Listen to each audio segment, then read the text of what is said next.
Here at Veteran Trash Talk, we actually vet our sponsors. We don't just take their money and run like a Butterbar lieutenant lost on the land nav course. Are you finally ready to plant your flag and claim your territory? Maybe it's time to use that VA loan to buy a home. Or hell, maybe you're looking to refinance and put some extra cash in your pocket for more questionable life decisions. Either way, the Veterans Mortgage Source, powered by Canopy Mortgage, has your six. Look, buying a home or refinancing can feel like getting overrun on a bad op. Chaotic, confusing, and full of obstacles that make no damn sense. That's where Corey and his team come in. They're like the QRF of home loans, ready to pull you out of the chaos and guide you to the best program for you. And trust me, they'll answer all your questions. Yeah, even the dumb ones. Whether you're a salty vet or fresh out of barracks still trying to figure out where your TA-50 went. Great service, solid rates, and a team that actually understands the military life. That's why all of us here at Veteran Trash Talk trust them to do right by every veteran and their family. Ready to lock it in? Give Corey a call or shoot him a text at 808-699-7874. That's 808-699-7874. Don't wait. Unless you like overpaying and getting treated like an FNG. The Veterans Mortgage Source is powered by Canopy Mortgage, LLC. All loans are subject to credit and property approval.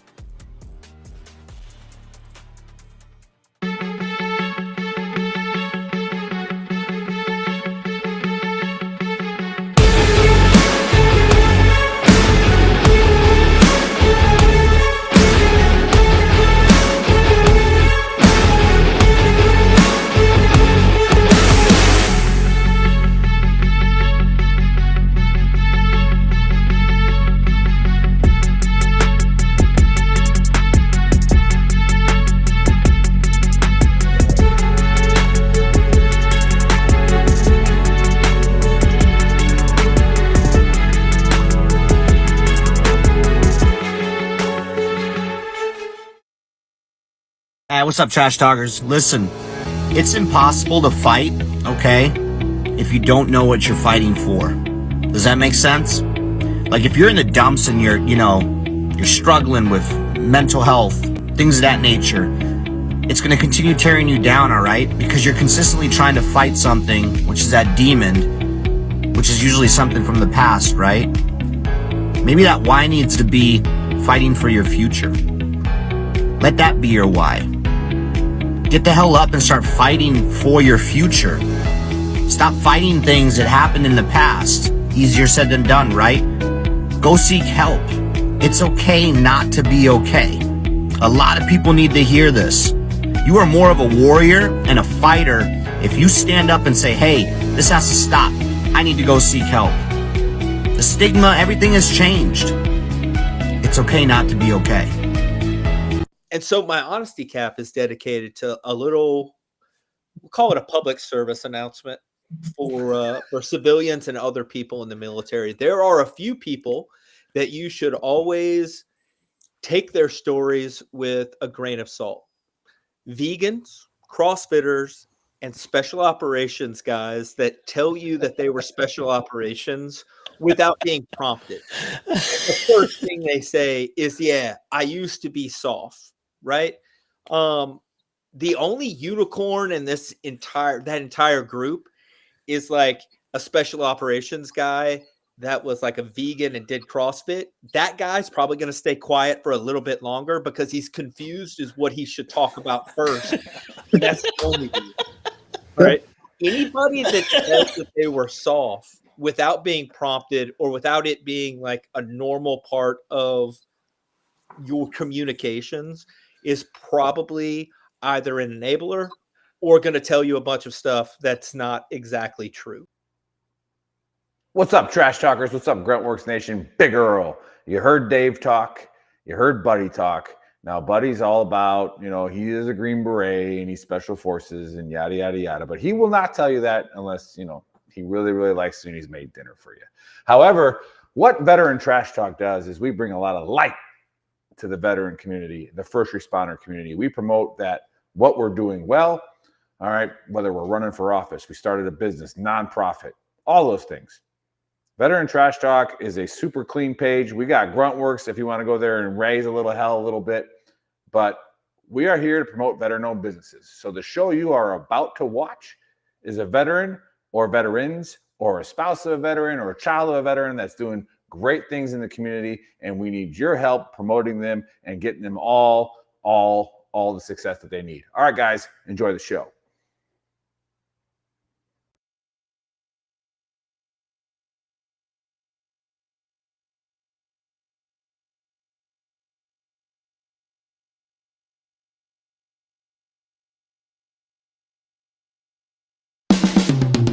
This is the Veteran Trash Talk Hour, hosted by Nick, Dave, and Buddy. Real warriors making fun of other real warriors. Try to not get triggered.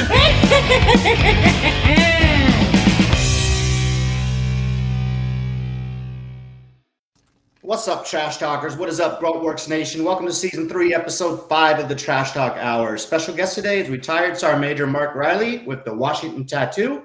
And joining me, as usual, are Buddy and the Big Earl. Happy Saturday. I got tattoos. Yeah? Do you? It's no big deal.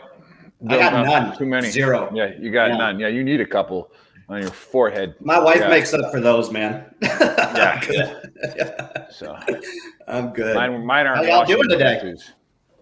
Doing well. Yeah. Yeah, for sure. Just got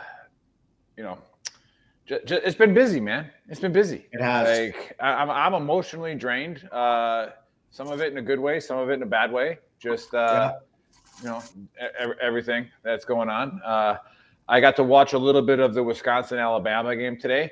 I thought I was only going to be able to watch it for about 6 minutes, but hey, it was a 2-score game for almost an entire half. So I got to be entertained for a half. Yeah, it just shows that there's a big difference between the SEC and other teams. Except for the national champions last year. Yeah. The end of the year. You're talking about the end of the year. Yeah. Not a huge deal. After the SEC right. we beat each other up, and then finally some midget comes from the background and see, I want to know what happened to Dave's brains, because even his mom logs on a different account on YouTube to watch to help us out with the ratings, even though she's probably sitting right next to Guy watching it. So they 100%. both are watching it on their big screen TV. They're intelligent people. What happened? What happened to you? Like, did you have an animal in your family? The hell? I do. Yeah. Rest in peace. Rest in peace. Yeah. Dude, I didn't even pick a conspiracy this week. I figured I'd just open it up because there is a lot that went on this week. It is definitely emotionally draining going on Facebook and just everybody coming out of the woodworks with their opinions and stuff. I haven't really shared mine, and I don't know if I really will. But long story short, like, we had the assassination of Charlie Kirk, right? We had, obviously, Memorial 9/11. We had NASA supposedly announcing that they found life on Mars. We had the video that came out of that orb that was flying over Syria 2 months ago, and they shot a rocket at it, and it just kept flying. We shot a Hellfire. Shot a Hellfire missile at it. Chris probably has the video. We don't need to play that, but there's just a lot going on this week. So I really didn't pick any special conspiracy to talk about. I figured some of you guys would want to, maybe discuss the CK stuff or just leave it. So I'm kind of just opening it up for discussion. I'm guessing Buddy's honesty cap probably is tied into that. If I had to just take a guess. So maybe we hold off on that. Yeah, we'll let Buddy go last. We'll let Buddy go last. Yeah. That way it can go right into it. We can start with Well, Mark. let's just talk about it. Why not just talk about it? We can. I mean, there's just a lot going on. I'm just saying, but we'll let you go last so that you can just get into it. Yeah. Okay. Yeah. Let's start with so there's the deal. I didn't really pick anything specific. You know what I'm saying? There's just a lot. Yeah, I just think social media is just going crazy, and like there's just so much division right now. It makes me disgusted, right? I personally, I guess I will say a little bit to it. I personally don't align with some of Charlie Kirk's things. There's quite a few things that I don't align with, but what happened is absolutely freaking disgusting. Like, absolutely disgusting. We talk about, like, I was big on the whole flag thing that we were just talking about weeks ago when it came to our First Amendment right and all that and the protests and everything. Like, this is even worse. Like, the guy got assassinated in front of his wife and kids, like in front of college kids. Like, I think this is probably the biggest fucking story that we've seen in years, right? Like, it's a lot of people story in my lifetime. It's the biggest story in my lifetime as far as a political figure. Yeah. Yep. And then the fact, like, social media like my daughter came home from school and she had already seen the footage. So it's just like, there's a lot of emotions going on with that. It's just, I don't know where to go with it. It's horrible. It's horrible. Yeah. And it shouldn't matter whether you're left or right. You know, I don't like the people that are jumping on right away and saying that it was this. And you and I had a discussion last night. We really don't know who the shooter was yet. There is no evidence yet, except the shell casings, right, that they found, and there was writing on them. But other than that, we don't know. But you got the left and right just jumping to conclusions like immediately and then just creating more division. It's just fucking disgusting. You got people on the left that are screaming they're happy that he was shot. You got people on the right saying we need a fucking execution publicly of the guy. Like, dude, where's like the human race in all of this? You know, it disgusts me, man. It really angers me, dude. But that's just my take. I have a lot more to say on it, but I'm just going to leave it at that. Yeah, I'm going to go on the alien thing first. Let's hit on that. Yeah, which one? Yeah. The life on Mars or one, like life on Mars. I mean, no, I don't believe it. Right? Like, it's almost like it's close enough to the sun, like the Earth's a perfect distance from the sun for life. Like, and Mars isn't too far off. So there's probably something like a little bit of ice, you know, some ice caps, you know. Well, they found water on Mars years ago, didn't they? You need water for ice, Dave. Yep. Right. Like I'm saying, so they found water and they found bacteria. Like, I'm pretty sure. Like I said, I think it's close enough to where you know, who knows? Maybe, like I said, you know, play the alien game. Maybe they tried there and like, nope, screwed that up. That one. Like, wait, one more planet, right? Like, okay, and then we figured it out. But what really has got me going is the MQ-9 video, which we didn't show, but you can look it up, to where we literally shot at a UAP. Yeah. And it just bounced off of it. And that was mainstream news that showed it. Yeah. Yeah. Maybe Chris will he's going to play it. There we go. Yeah. We need audio, Chris. They don't need it. Look at that. Look at that. Like, yeah. No, piss off, bro. I'm out. And again, we make movies to desensitize us to these things. That's what happened in Independence Day. The first time they tried a missile at the thing, nope. Yeah. Right. So like, I don't know. We didn't learn from the movies. I don't know. That's wild. Well, what do you think it was? Do you think that's just China or even our technology? Dude, that's alien, bro. Straight up aliens. Yeah. Like, not even close. No, and then we do have 3AI. Real quick, Nick, we do have the whole 3AI Atlas that we spoke about like a month or two ago. Yeah. It's supposed to be only a week away now, and it's like supposedly there's like smoke coming out of it, and more scientists are coming out now saying it definitely doesn't resemble a meteor; it resembles something else. So, gotta watch that. That might be next week. Who knows? You know. I'm going to address Arnie's comment, who's talking to you, because we're a little bit delayed live. I'll address that in a second here with my little spiel. Like, I made a mistake with my kids because they saw it live, and I got a little agitated too quickly, which is me. That's one of my problems. But my kid came home and was like, with a smile and kind of laughing about, did you know this Charlie Kirk guy? And she's like, I saw this video. And you don't think about it at first when I'm like, why is this funny to her? But that was her coping with something traumatizing she just watched, right? Where it's like, my parents didn't have that problem with us. Like, I have to worry about, not until 95 when the screen started, coming in clear on the 33B channel on the box.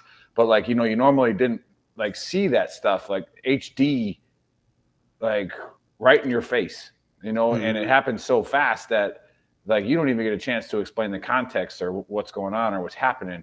And again, I've said this in the Book of Earl before, where it's like, go back and apologize, go back and say sorry, which is what I had to say to them. I'm like, hey, I handled this wrong the first time. Like, let's chat about this. So that was something that, you see that, and it's just wild. It's just wild. And then the other thing with, was like September 11th, and then the global war on terrorism, suicide prevention.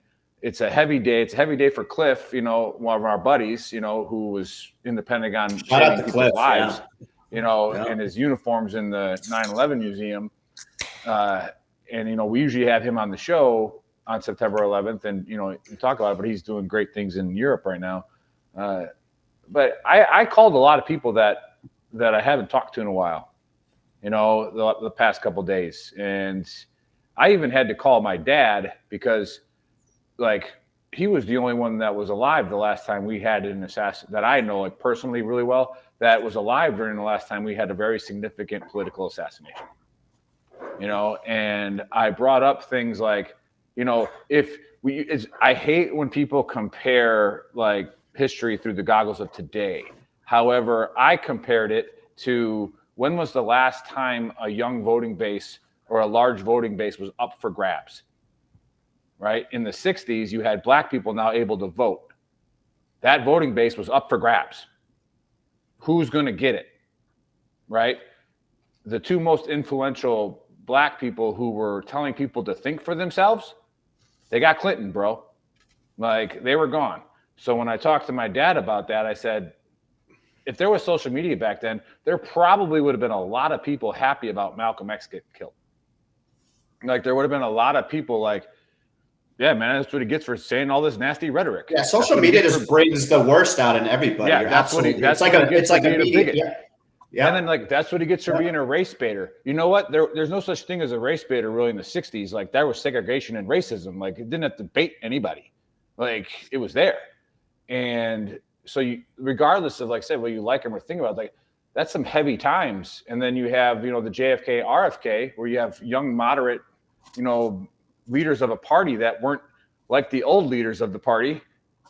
And, bye. They're gone.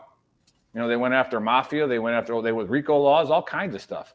And again, going to what Aaron was addressing your comment about what didn't you like about him. That's a lot of stuff I got upset about on Facebook and had to, take a lot of people off because you see massive character flaws where I'll still be your friend. I'll still help you if you need me, but I don't need to have you talking about anything to me anymore on social media. You're showing your true character, big time.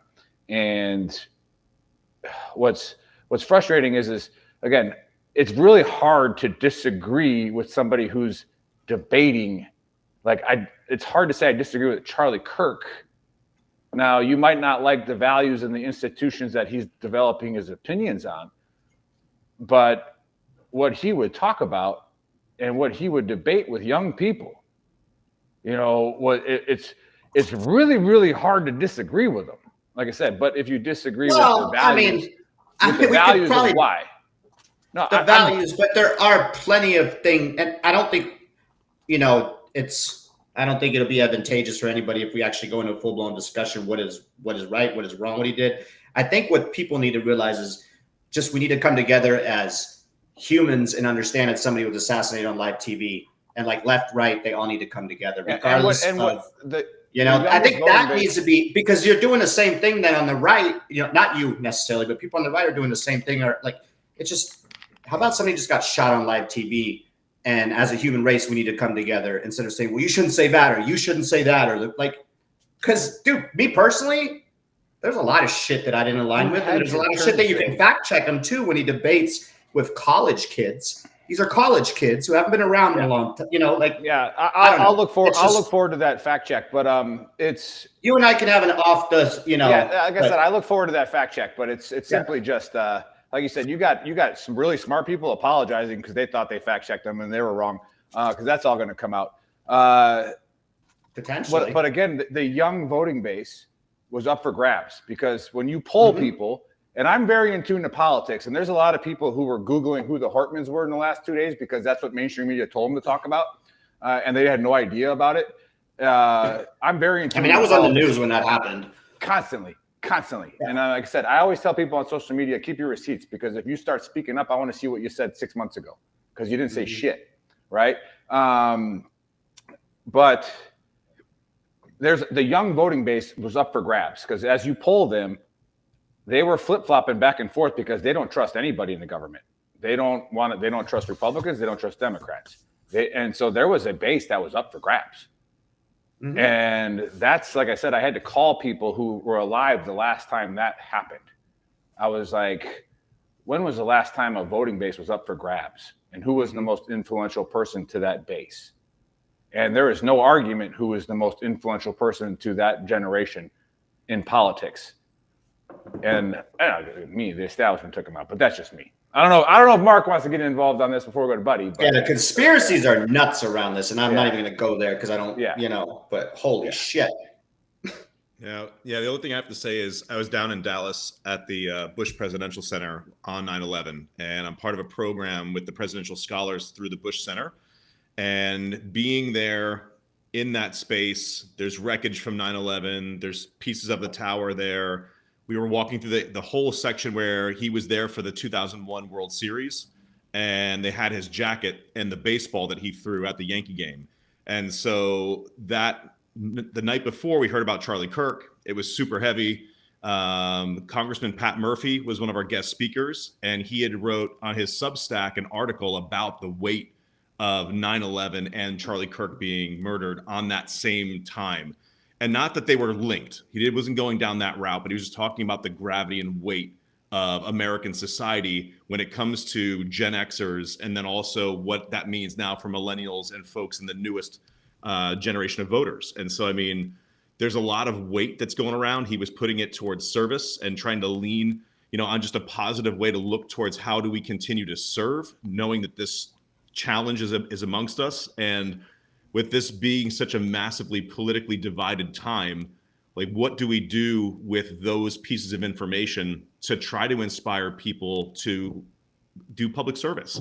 So anyway, it was a tough time, but honestly, the UFO thing, not that was lighter, but it felt lighter, thank God, because those two things together were really tough. And so, my son and I watched The Martian with Mark Wahlberg not that long ago. And that was one of those things. I saw that thing about Mars. I was like, you know what? That's pretty cool. So not that I have an opinion on any of the super heavy topics, but other than, it's a tough time for people to figure out how are you going to serve and in what style are you going to do it? Yeah, tough time for a lot of people. Brittany Powell says, I remember with Reagan and the interruption on TV. Yeah, I remember that too. I was real little. Failed assassination attempt. And I put that up against the establishment. I was like, dude, any president that's whispered that the Federal Reserve should go away has been shot. All right. So again, you could say it's just some lone crazy person. No, like, there's too many people that are in the same situation that get shot. Like, it's just, I don't know how many presidents that say get rid of the Federal Reserve and get shot do we have to say before it's not just some guy who doesn't like the president, right? Like, nah, boss. Like, and then maybe Reagan got the message because then he raised taxes and was like, all right, I'm not touching that anymore. All right, the powers that be.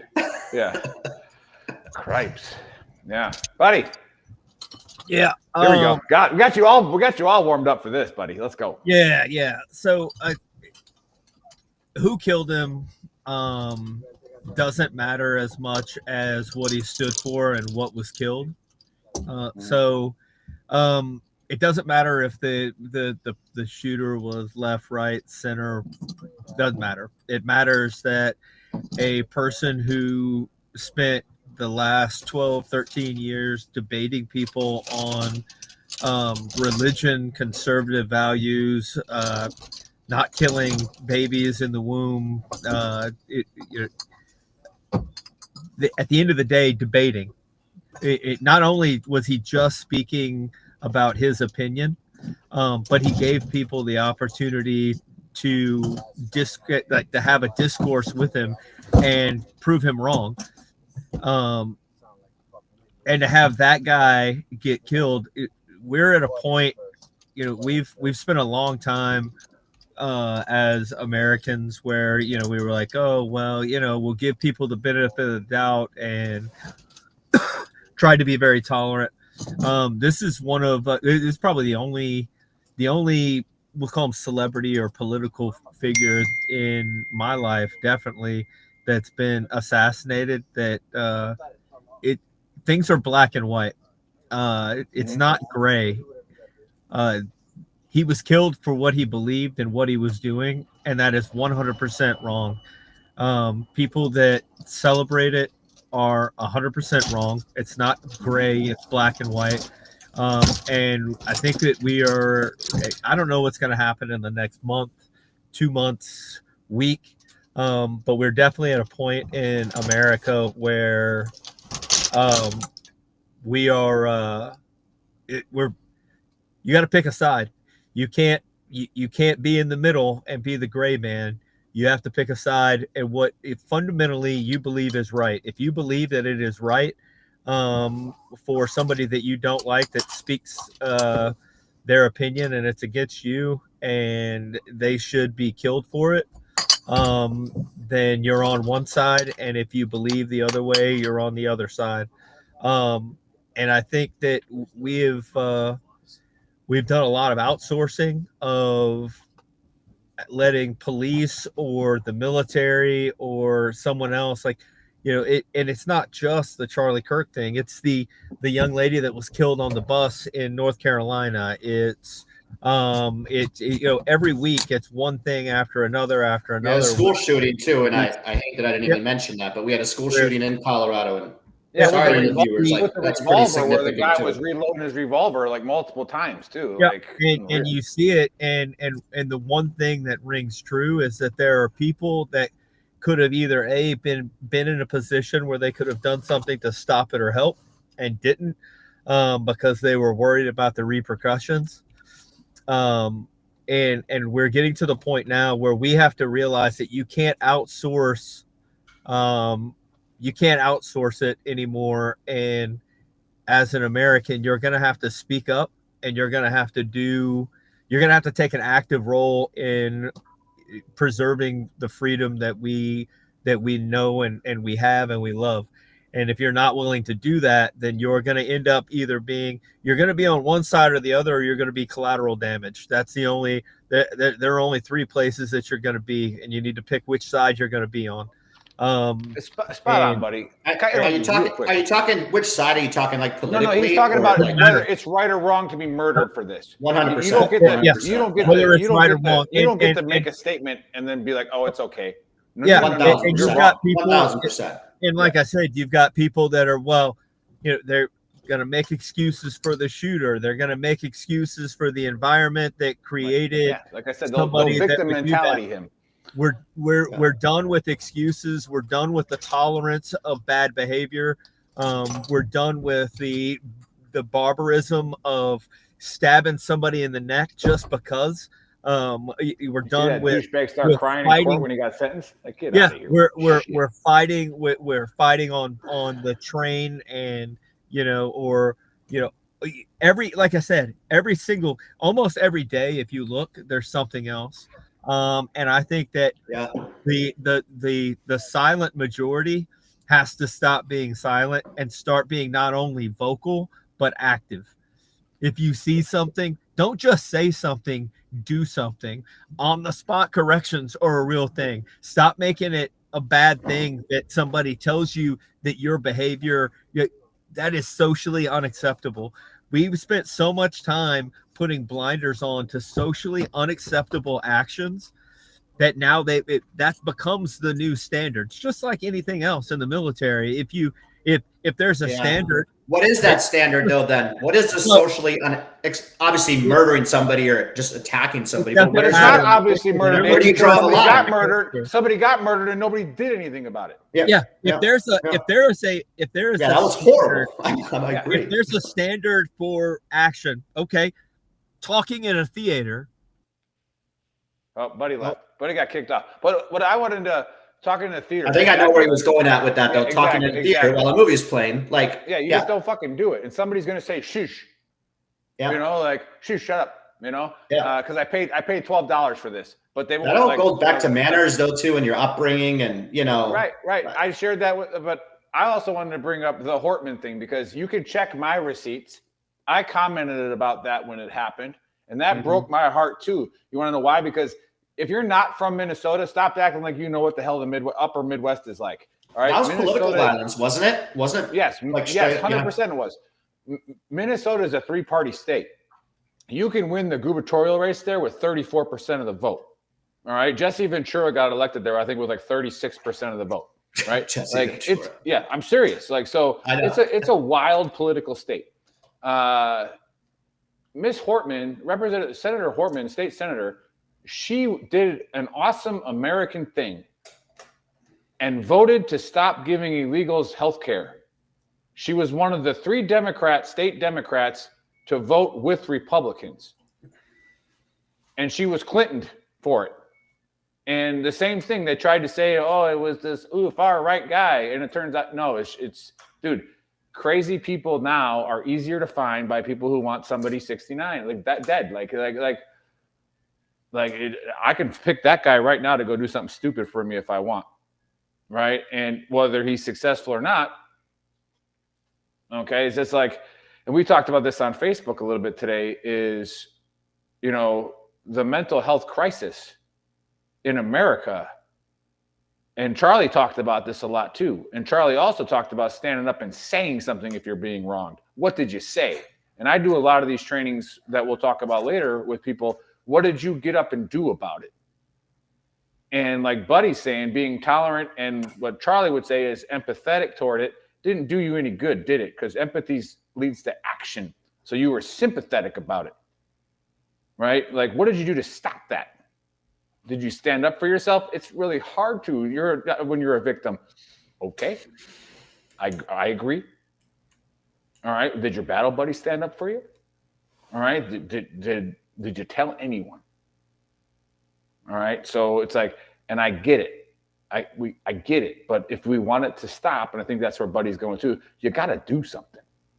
You can't sit on the sideline and just let it happen. And I mean it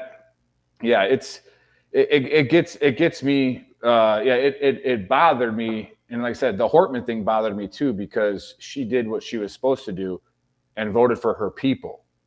She voted for her constituents. She didn't vote for her party. She didn't vote for what the federal party wanted. She voted for what Minnesota wanted. Right. And then she got killed for it. And then her husband got killed for it. And I think was it a babysitter or something? Somebody else got killed there too in the same house. Like, it's wild. It's freaking wild. And it opens up a whole nother thing, but it does get into the mental health crisis, which isn't a great segue into Mark, but a little bit. Yeah, a little bit of a segue, because I met Mark at AUSA, I think 3 years ago. Yeah. And I walked up to him. I was in the Troxel clan. All right, I walked up to him and I was like, I've heard of the Washington tattoo. I think I've listened to you guys. I'm like, hey man, we just, we're kind of new, veteran trash talk. I was like, hey, we should, co-op. And he was too big for us, or he big timed us. He was like, nah, we don't need to co-op with each other. And I was like, I get it. I just have to work a little bit harder. So I did, and I finally got Mark on the show. All right, and we saw his resume, and he was a drummer, and I was like, I wonder what the promotion boards are like for a drummer. Like, do you go in there and they say, hey, you got 30 seconds of Def Leppard, because that dude could only do it with one arm. You got 2. All right, show us what you got. All right, but no, Mark, welcome to the Trash Talk Hour. Let us know what I know what the Washington tattoo is, but let everybody know what it is. Tell us a little bit about your service, what got you into this, and then we can also get into some of the prevention stuff and mental health stuff as well. But what you got going on? Well, sure, but let's stay on the drummer promotion thing for a minute. Have you ever seen the movie Drumline? It's just like that.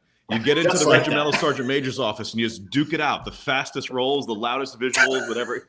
Just kidding. No, I want to real quick before I hop in. Thanks, guys, for having me on. This is it's a privilege and an honor. Like, your following is incredible. You've got loyalty coming out your ears, and I think what you're talking about and the topics you bring up are incredibly meaningful, and they're relevant. And the way that you approach them allows listeners to actually dive into the guts of conversation and not feel like they have to make an opinion swayed upon someone else's perspective, but you give them something to chew on, and you argue both sides of, maybe way more than both sides, 50 sides of an argument. So kudos to you guys and what you're putting on Veteran Trash Talk. I think it's incredible. Second shout out, Patrick Brown is in the comments here. I see him. Patrick and I went to undergrad together down in Louisiana. So Captain Brown, good to check you out on this. Yeah, but my name's Mark Reilly. I retired from the U.S. Army about 2 years ago. I was a drummer with the Old Guard Fife and Drum Corps, and so that's the official escort to the president. It's the same unit as the Tomb of the Unknown Soldier, U.S. Army drill team, all the folks that are doing the amazing work in Arlington National Cemetery honoring our fallen. So the Fife and Drum Corps is one of 4 special bands in the U.S. Army. So you have the Pershing Zone, you have the West Point Band, you have the U.S. Army Field Band, and then you have the Fife and Drum Corps.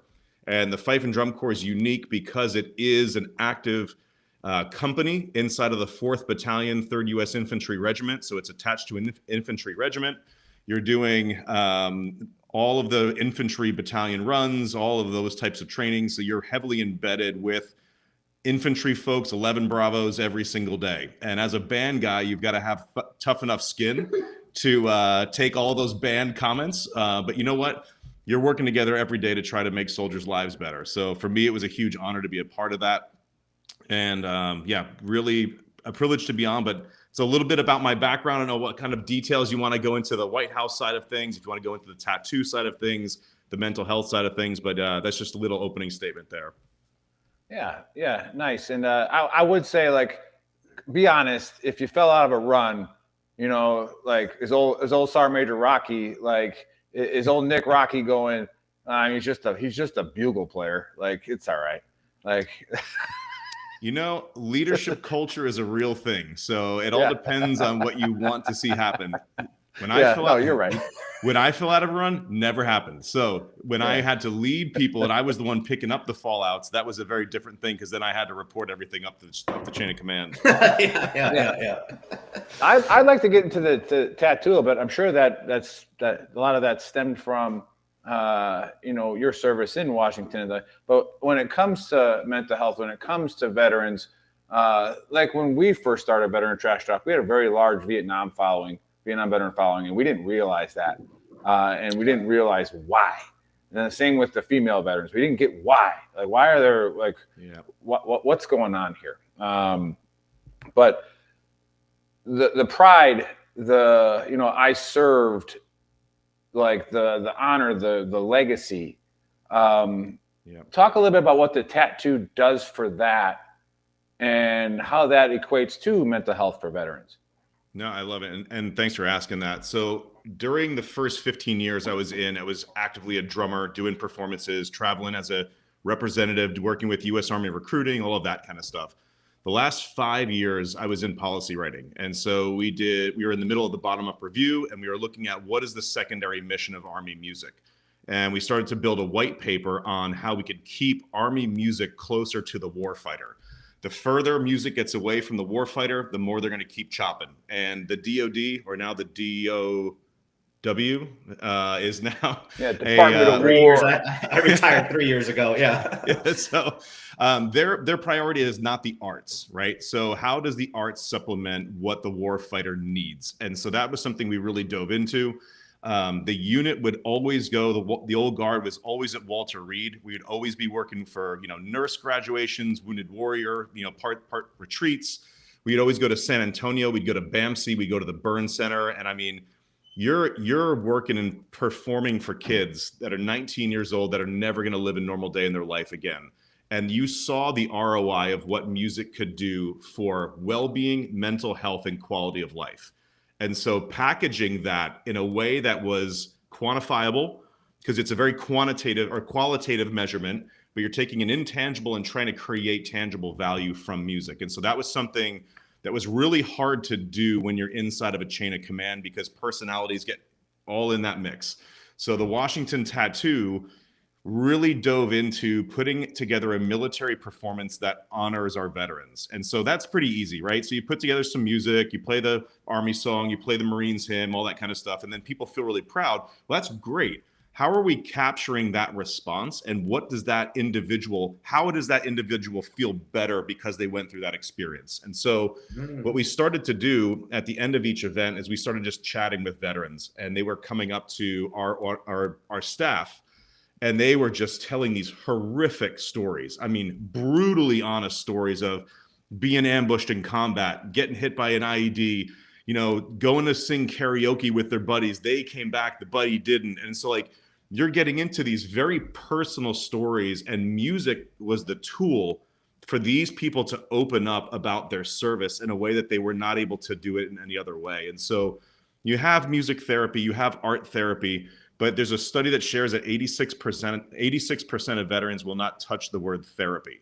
So the idea of using music as a therapeutic tool and building an event or an experience around music allows vets to come to it without feeling like there's stigma. There's all of the guilt behind, am I seeking therapy? Am I not? Am I good enough? Do I have imposter syndrome? Like, none of that matters when you're sitting in an audience and you're hearing great music and it's filling you with pride. So very long story short, we dove directly into the idea of music wellness as a modality to prevent suicide. And so when I look back on my own journey, weirdly enough, I've had suicides surrounding me from when I was a kid to when I was in service and even to when I'm now out. And I sat there thinking, if there is a way that we can help an uncle, a father, an aunt, a son, or a daughter stay in the fight using music, like, that's what I'm going to get up and do every day. Yeah, very, very, very awesome. I call music the universal language, you know, or the language of love, emotion. I mean, it's like universally known. And it does spark emotion when you listen to music. It absolutely does, you know, right. 100%. Yeah. Right. Sorry, Nick, I didn't mean to interrupt you. I know you're good. You're good. No, it feeds into what I'm saying because it's spot on what you said, what Dave said. But I remember this back in the 90s in college. And when they remember when H2F, well, no, it was MRT, and we unrolled that so horribly in hug sessions and, didn't make it for the warfighter, which is kind of what I'll get into my next question with you. But there's the eyes off factor, the performance factor, right? How do I get you into this zone where you are at your optimal performance?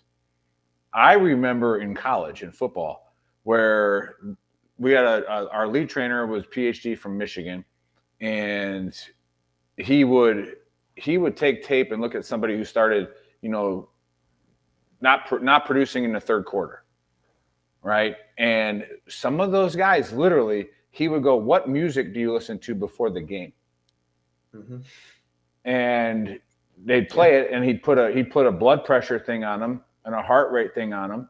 This is before we had the sensor, so you actually had to press the button, and get it. And he's like, "Bro, you're at 1:30, 45 minutes before kickoff." And he's like, "That's a problem." And he's like, "You're burning too many calories and getting too much dopamine too early." So he's like, "Don't start that song until 15 minutes before you go out and do special teams. That's when you listen to that song." Interesting. Right? Because you love that song so much. And I'm like, it's nuts. And again, what Mark, now this goes into the guest, to Mark, is I got trigger warnings in 2000 when Trump first got elected in 2016. And they had the same kind of narrative where we're going to get rid of all this prevention training, this 350 training, stupid, and yada, yada, yada. And I was a first sergeant at the time. And I go to my commander, like, "Hey, look, what they're reacting to is, the counterterrorism training.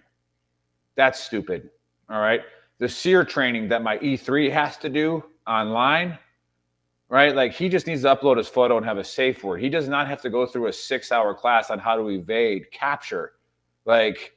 Stop, right? He's an E3 homeboy. He ain't going to be in no Delta Force mission. Knock it off, right? That's the kind of stuff that we need to get rid of.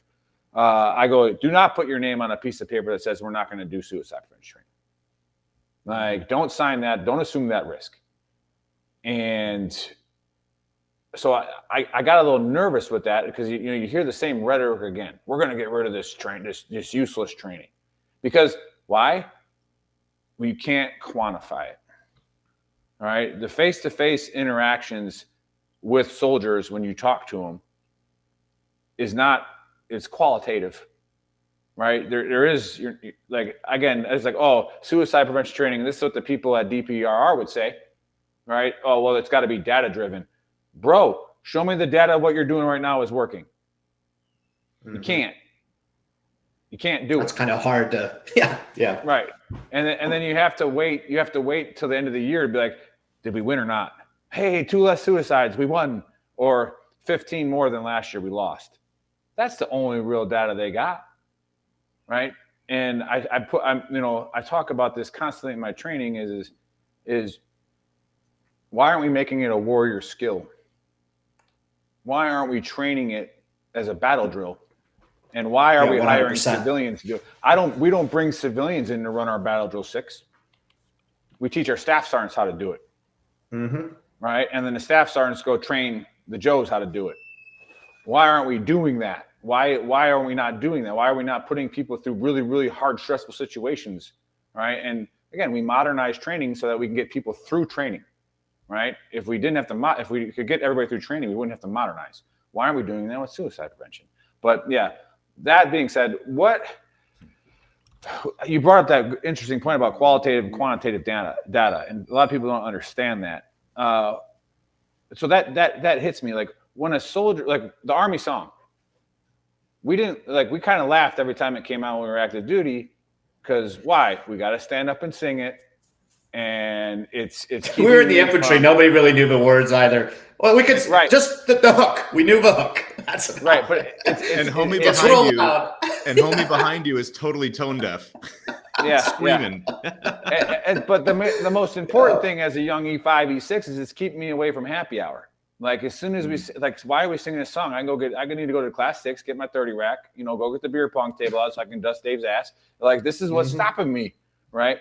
But hey, Mark, that's my question. Like when I hear the Army song now, my heart rate goes up. Yep. I get like in a good way. Like it's like hell yeah, right? And again, I'll do my tone deaf singing. Yeah. Like I'll start singing a little bit, right? So. Yeah. Are there especially once you're retired? Like I've been to so many events now with I'm still very engaged with the Phoenix recruiting battalion out here and everything. And then there's events and they're singing it and I'm just like, hell yeah, let's go. Yeah. Definitely shout out to Monica. Shout out to Monica, the new commander of the Hollywood Legion Post. What's up, Monica? How you doing? Yeah, talk about that. Are there the experiences that you've seen? Because I always say that if you want to fix veteran suicide to a certain extent, you should train them when they're not veterans yet. Yeah, no, that's a great point. Like throwing a bunch of money at veterans, sure, but throw more money at them before they're veterans. Right. But you don't have to throw more money. Just train them to, like what Buddy was talking about, is do something. All right, this is where you say something. This is where you go do something now. Just like when somebody shoots at you, this is when you do something. All right. We do something here now, right? But talk about that experience with the tattoo of like when you see that change, when you see that smile, like what? Sure. Talk about that. Well, and just to clarify too. So we started out as an arts and entertainment nonprofit. That was our goal. And when this suicide prevention idea came around, we were like, do we really do this? Because if we're going to do it, you can't just kind of do it. It's like you're going to do it or you're not going to do it. So we decided to dive in, and I'll share a personal story later as we close out. But you're talking lead and lag metrics, right? And so suicide prevention, unfortunately, is constantly led by a lag. It's a lag metric. How many happened this year? And so when you're talking about catching people upstream before they even decide to go into the water of possible, suicidal ideation, you can boil it down to basically the concept of connectedness. Right? If someone feels connected, they're not going to feel isolated. So if you're even talking about food insecurity, you're talking about employment, you're talking about housing, you're talking about all of the things, opioid addiction, all of those things, if you're connected with the right group of people at the right time when those challenges come up in your life, you're going to feel a way out. Like you're not going to feel completely isolated and lost. So we have now built actually a cohort and workshops that surround cultural identity and music, but it's rooted in neuroscience. So we've now partnered with Syracuse University Institute for Veteran and Military Families, George Mason University, Association U.S. Army, and now also the Bush Center is really helping us out to crystallize what are we measuring and how are we measuring effectiveness using music and cultural heritage as a tool to instill pride and identity. How do we reclaim purpose? And then how do we build community? And really the people that you're surrounded by, a lot of folks say that you're the average of the 5 people you spend the most amount of time with, right? So if you're in a place 100%. Of just constant tornado and you're going down, look around, look who you're surrounded by. And so if you're in a position where you feel like you need to be uplifted, a lot of people will go to a country concert. They'll go see hip hop. They'll go to check out and unplug from the matrix by using music as the tool. But when they go back in, are they any better than they were left off? And so when we talk about music therapy and these therapy programs, they're phenomenal and they have their place. But when you're done with that official program, then what? So we're building an ecosystem of year-round events through the Washington Tattoo that specifically target veteran identity, veteran purpose, and veteran community so that you can plug in through around the year through a virtual event, an in-person event, and then curriculum that can get you connected with guitar players, drummers, singers, if you just want to go through lyrics because certain songs resonate differently with you. And so honestly, we're building partnerships that do a lot of things that we don't do. And so as we open up the aperture for veterans to come in and experience music, we're not going to be the subject matter experts on every little genre of it, but we're able to then hand folks over to partners like Guitars for Vets or Creative Vets or Exit 12 and these other arts nonprofits that do guitar, lyrics, dance, movement, songwriting. Like that's an amazing place to be because you're seeing that individual change because of the power of the arts and music. I love Dave that. used to be a rapper. I heard, Dave, you're a musician. Yeah, I had a little. He was number one rapper in Germany. Him and Hasselhoff. I was not the number one rapper in Germany, but they always bring this up. But yeah, when I was like 16, 17, I had a record deal over there and rapped for about 2 years, and we were touring, and yeah, it was pretty cool. And then we screwed it all up. But yeah, we had autograph cards, posters. We had a CD that was out. Like, it was a good time. It was a good time. I love it. I got to when I served with Dave in Vietnam, I got to meet J. Cole and his what was it? His rep or whatever. No, his agent. You met a manager that was part of TI. Yeah, back then. Okay, something like that. I didn't know. I knew it was one of them. Not J. Cole. J. Cole was definitely from Fable, but we never had any connection. Oh, so yeah, it was TI. Yeah, so it was like TI. Pretty much. That's when I did that mixtape in Fayetteville. Yeah. Those days are long over, but yeah, that was music. I love music. His hook was DDT. So that was DDT. We just went to he was talking about rap. We just went to the Kendrick concert not too long ago. Nick and I did. Nice. Yeah, nice. Took the girls there. Yeah. And everybody at the concert is just happy, dude. Everybody's in the zone. Yeah. There's no a lot of differences, race, religion, whatever. Like everybody is just, like at sporting events though too. It's just one of those things that brings everybody together, man. Sporting events can get a little choppy. But that is true. They do argue about which team. You're right. Music, everybody's listening to the artist, so they're focused on one thing. You're absolutely right. Yeah. But I love this. This is awesome.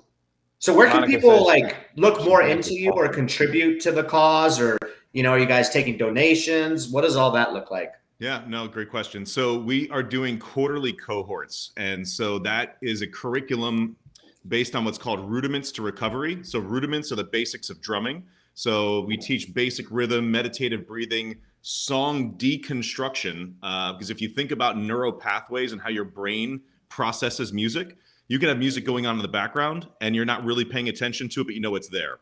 And then all of a sudden you hear a rhythm. You're like, oh, I like that beat. Oh, wait, there's a chord change. And you start to think through the sound of music. Your brain fires differently.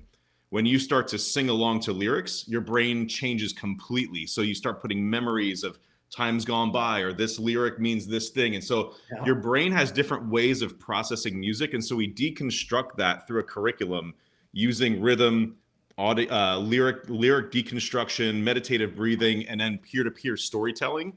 And it gets very deep, very quick with a lot of folks just sharing their veteran story of, honestly, tragedy, to be frank. Wow. And then we use music and we actually have homework in there to build a life playlist based on 7 emotions. So we talk about celebration, remembrance, focus, chill. Like, what are the songs that you think of to put yourself in these emotional regulated states? And we try to teach how do you emotionally regulate. So every quarter we have a new cohort. You could sponsor a veteran for $100. You could do a cohort for $500. If you want to do an annual give, it's around $1,500. So we do that, and they get a wellness kit to get like free drumsticks. Hey, guy, donate some money. Sorry, he's watching. But you get, drumsticks, drum pad, free tickets to the show, and then you become a veteran music ambassador. It's part of our alumni program that we just stood up. And so some of those alumni that we've had, we are able to take them to some of these other international tattoos.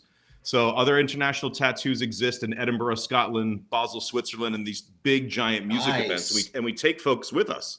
So the last 4 years, it's behind the scenes at the Edinburgh Castle. You're getting to listen to 300 bagpipers, warm up in this like ancient castle. Wow. So that's that identity piece. It's if you wore the uniform, you're a part of a much bigger story.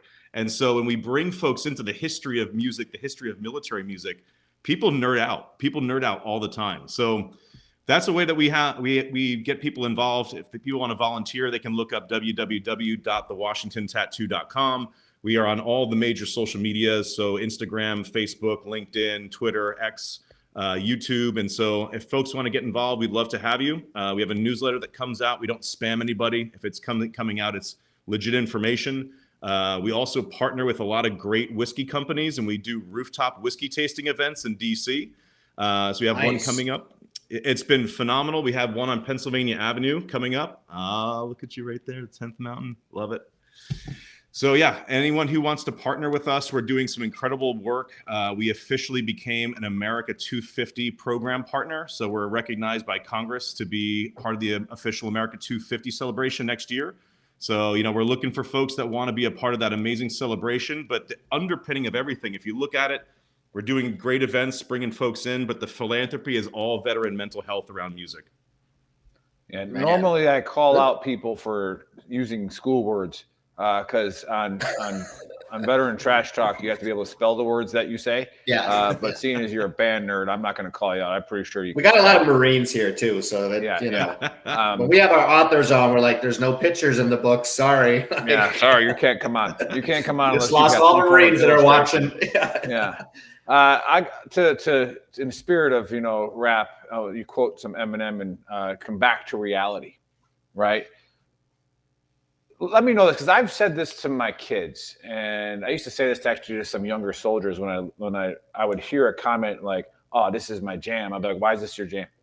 Because again, I'm also trying to get to know my soldiers. I'm like, "Why is this your jam?" And they say, "Well, that's because this is me," and I'm like, "Is it though? Like, is it you?" Yep. With that therapy. And they listen to that beat, they start singing words, they start saying the words, and you're seeing that emotional shift.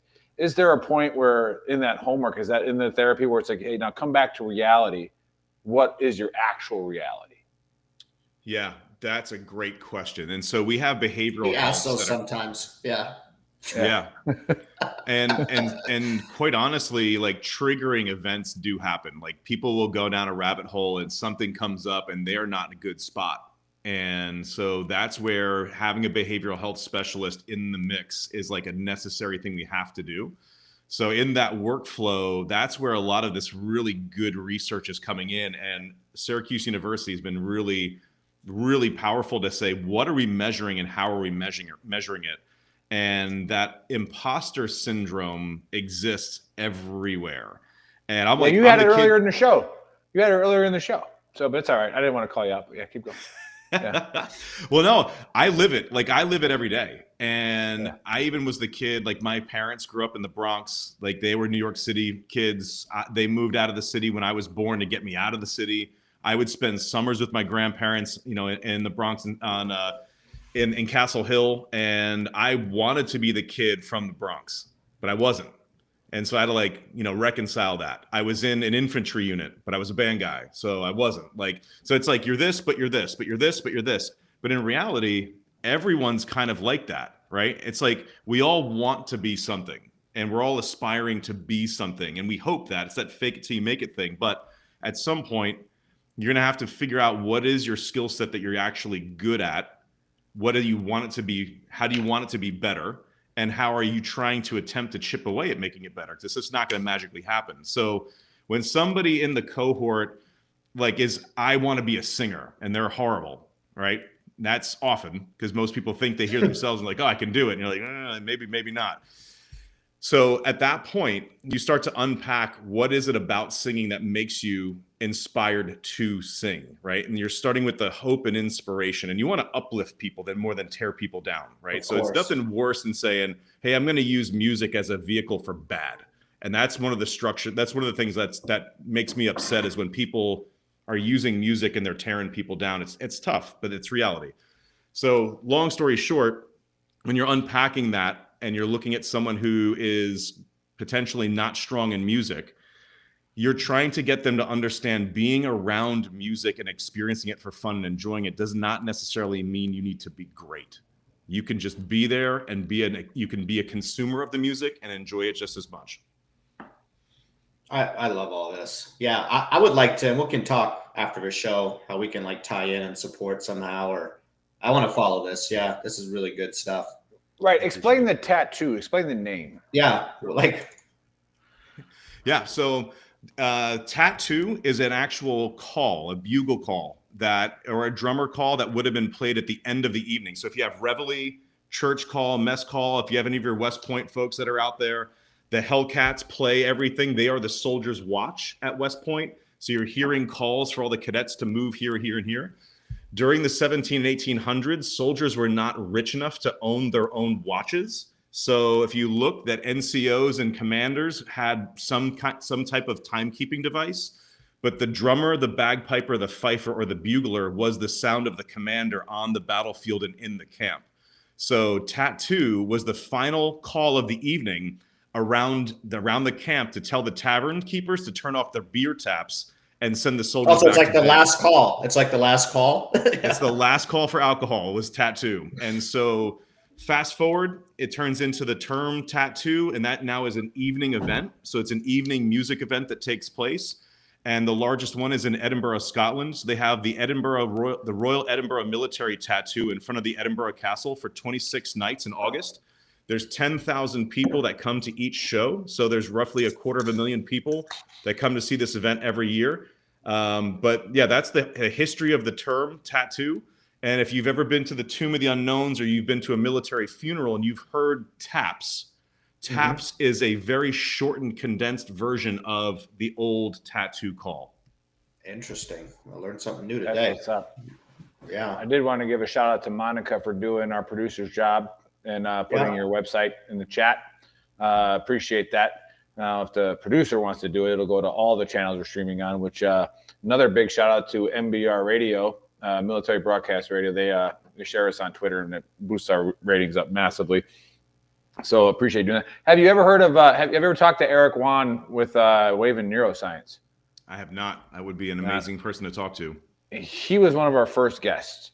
Like 4 years ago, or even 5 years ago. He was like, was he our first or second? Yeah. He was like, our first guest was an F-22 pilot or F-35 pilot where we blamed him for all the crashes, and why the program has been delayed. It was all that one pilot's fault. That's how we started.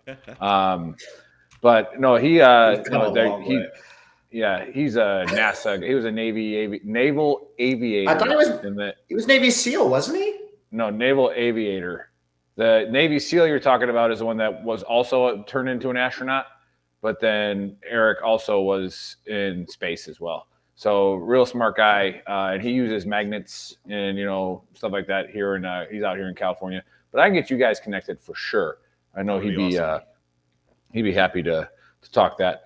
Other than that, what else you got going on? What I know you got your hands in some other stuff. What else you got going on you want to give a shout out to? No, absolutely. So shout out to the George Washington chapter of AUSA, Association of the U.S. Army. We are diving into some really unique ways to bring community partners together for mental health. So we thought it was really interesting that the Army had put together the H2F model. And we thought that holistic health concept is also very helpful for veterans, right? So what is the structure?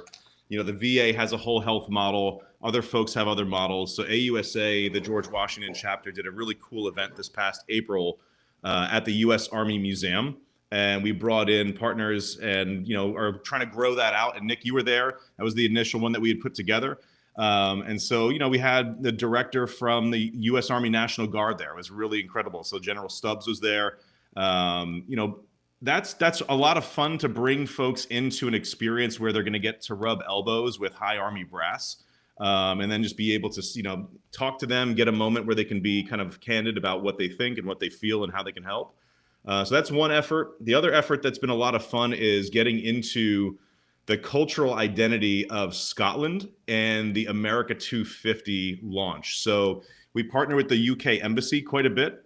And so we've done a launch with them. So the Scottish government in the United States has been helping out the Washington Tattoo dive into early American immigrants and looked at what is the percentage of Scots and Scots Irish that actually fought with George or for George Washington and the Continental Army. And so from a historical and military history perspective, you had the Jacobite uprising, 1740s-ish. A lot of those folks were taken prisoner. A lot were shipped off into Northern Ireland to became Scots-Irish. They got all shipped off to North Carolina, Georgia, Virginia, and they all ended up in Appalachia. So when you start to get into like the history of like country music, the history of bluegrass and all of those American styles of music from 18 and early 1900s, you can start to dive into a lot of traditional Scottish music, but it's very, very connected to early American military history, directly into like Valley Forge and all of the Lexington and Concord and all of that. So we're connecting music, culture, early American history. And when you start to peel that onion back, you can look into other nations of the Spanish helped support a lot of the American Revolution. The Dutch helped support the American Revolution, of course, the French. And so when you start looking at people's backgrounds, there were a lot of really unique ways that music, history, and service all kind of come together. Yeah, I'm going to nerd out with you for a little bit on that. Have you ever been to the port in Pensacola, the Fort Barnabas? No. So they do a lot of LPDs there for defensive positioning, like how to set up a defense and an engagement area development. And it was controlled by the Union the entire Civil War in Florida. Interesting. Because of how good it was built and the defense there. The only person to almost sack it was General Bragg, right? But the reason he didn't is because he had a bunch of Scottish people from the mountains that he was in command of, and he didn't allow them to drink. So, because Bragg was a strict disciplinarian, which is like why, the 82nd took pride in being, Fort Bragg is, we're in formation, our chests are out, our uniforms are always sharp. That was because of how much of a disciplinarian he was. So when they were able to cut off the supply line to the base, one of the ships was carrying molasses. The Scottish regiment took all the molasses and just left and didn't finish the battle so that they could go make whiskey with it. Because they weren't allowed to drink. And that's literally a true story. Like General Bragg's like watching, like, what are they doing? Like they didn't continue the fight because they were like, oh shit, we got molasses. We can make whiskey with this. So yeah, I had to nerd out with you on that one a little bit. No, it's cool. Malik even put in there too about the history of hillbillies is really interesting because it's all about William of Orange, and basically hillbillies basically meant the Scottish immigrants that had come over and were living in Appalachia inside the mountains. It's very, very cool. Wow. What's good? I had a fun. Go ahead, Dave. Go ahead. No. I'm just listening, brother. Yeah, and I'm not going to bring any of that stuff we talked about back up. Just the reminder that, if you try to, and I put this on Facebook, if you try to like virtue single right now, don't in this time, because it was a very heavy day for not just that part of it. There were a lot of bad things that happened in history on the day after that, and a lot of things that were weighing heavy on people. And like I said, I called some people that I hadn't talked to in a while, and just for that mental health aspect of it, I really, really liked being at that H2F symposium for the Washington chapter, because I will brag about myself a little bit. I've been known to do that. Dave knows. I will toot my own horn. I actually ghost wrote some papers at the Sergeant Major's Academy for at the time Brigadier General Eifler, which I didn't know I was writing those for him. I was reached out to by a couple of other human performance people to like hey, talk about what you did in Hawaii with H2F, not with H2F, with MRT, and how you didn't call it MRT, you called it something else, and how you were utilizing it to, and then we've had them, a few of them performance people on the show. Shout out to Karen, an awesome person. And part of what I wrote got read in front of the HASC. And I didn't know that. And all of a sudden I started getting contacted by some companies that were like, hey, did you write this? And I was like, I guess I did. I thought it was anonymous, but it wasn't. And it was talking about, like you were talking about, getting ahead of things. We do a very, very poor job when it comes to physical injury. We do a really great job at reacting to an injury. What are we doing to prevent the injury from happening in the first place? Right? What are we doing to measure PRT now, right? That's what PRT and again, all the stuff that they implemented. Dude, I got so mad at like my squad leaders when PRT came out and they didn't want to do it. I'm like, you do realize that this is what like colleges do. This is what NFL teams do. Now you don't like doing a little leg raise, in cadence because it's stupid, right?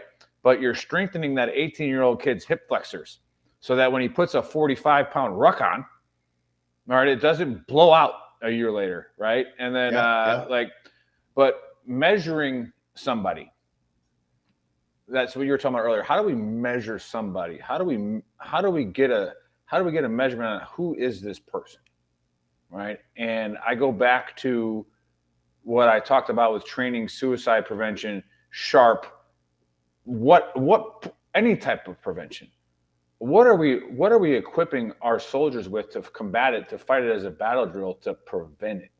Like, how do I bring up the conversation in a counseling session as an E5 to where this has, like, I'm just counseling you on your performance.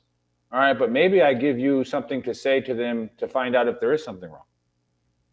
Right? And why are we not empowering the people to ask that question monthly?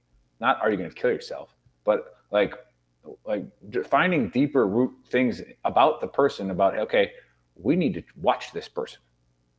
I don't think genuinely. I mean, technically, that's what a good leader is supposed to do nonstop, right? Like you should know but yeah.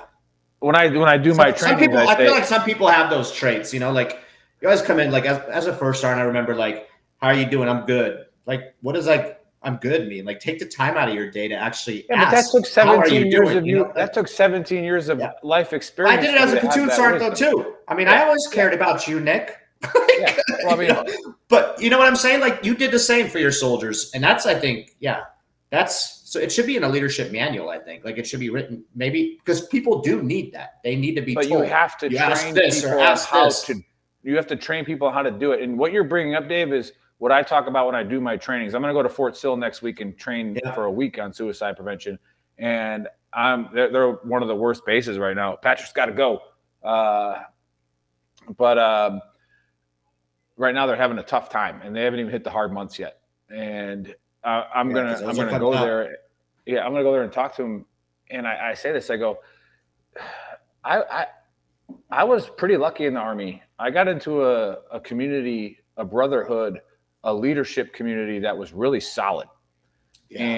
So therefore, when I counseled somebody, I counseled the right way because I was counseled the right way. Mm-hmm. Right? We did PT the right way because I was taught how to do PT the right way. Yeah. And then as you go out into the Army and see other things, I'm like, where the fuck did you grow up? Like, who taught you that? Like, what is that? So again, we have the luxury where we can't fall into that false sense of security that it goes without saying. No, I know. It doesn't. You're right. It goes. And it's also emotional. It's also emotional intelligence. Like it's hard. I was going to say earlier, when it comes to like, you have to teach people to like say these certain things. When to some of us it just came natural, right? Like I feel like I was a natural leader, and then obviously the Army taught me, leadership and all that stuff, the additional things. But like then it takes that emotional intelligence to be able to realize.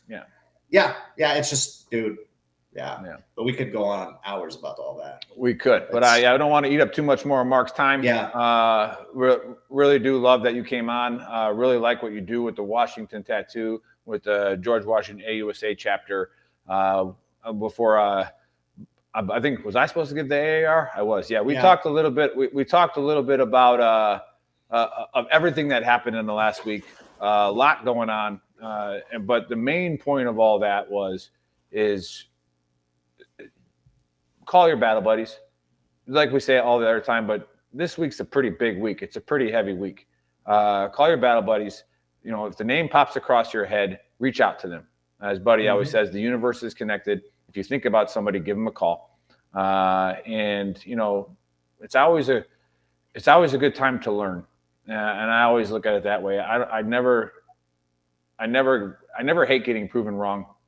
And I just, you know, you learn from it. And then we had Buddy's honesty cap, which got cut short, which, by the way, he'll probably watch this. That was the longest I've ever seen somebody load golf clubs into a car when he was talking. You guys might want to work on that. That was ridiculous. Too long.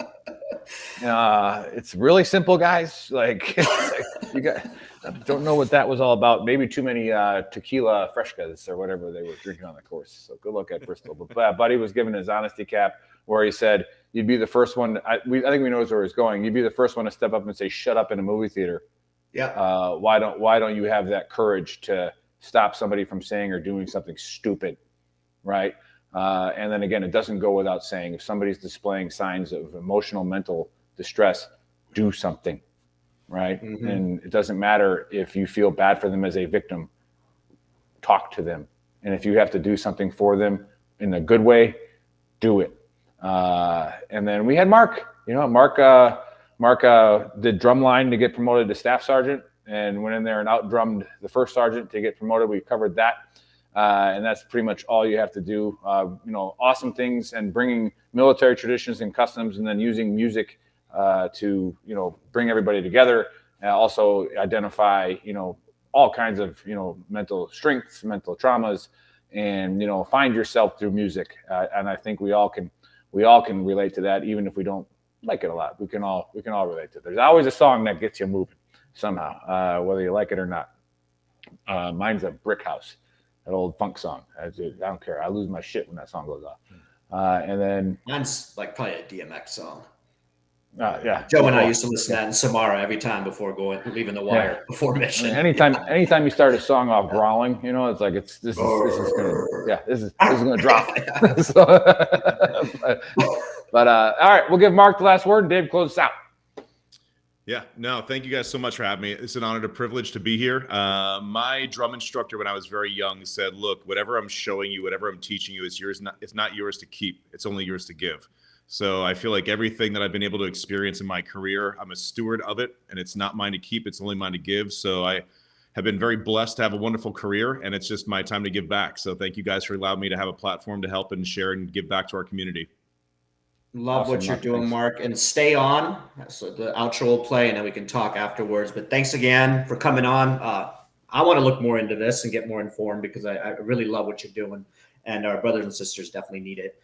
For everybody that tuned in late, go to VeteranTrashTalk.com. That is our website, which has the links to everything. Go to shop.VeteranTrashTalk.com, and you can buy our merch. Nick is wearing our Just the Tip, and I'm wearing one of my favorite, and I think it's very like for the situation and everything that's going on. We are all stronger than hate, right? So go check it out, shop.VeteranTrashTalk.com. Go on YouTube, give us a subscribe and a like, and then follow us on all of our pages and whatsoever. And we'll catch you guys next Saturday. Faceman VTT out. Boom.